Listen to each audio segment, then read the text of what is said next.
ഇന്ന് 618 ആഴ്ചയായിട്ട് കണ്ടിന്യൂസ് ആയിട്ട് ceiling business ചെയ്യാനായിട്ട് സാധിച്ചു.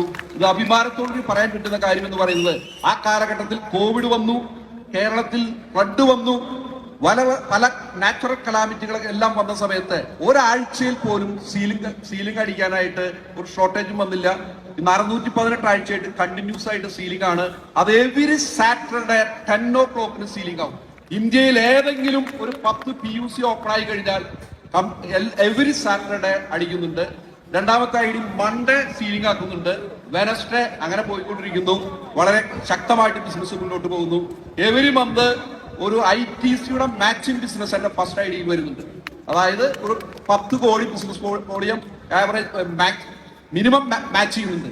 അതിന്റെ പ്രധാന കാരണം എന്ന് പറയുന്നത് എന്റെ കഴിവല്ല, ഈ മുൻനിരയിലിരിക്കുന്ന ഒട്ടനവധി ലീഡേഴ്സ് എന്റെ ഓർഗനൈസേഷനിൽ ബ്രാഞ്ച് 1 ലും ബ്രാഞ്ച് 2 ലും വന്നു എന്നുള്ളതാണ് അതിന്റെ പ്രധാനമായിട്ടുള്ള ഒരു കാര്യം.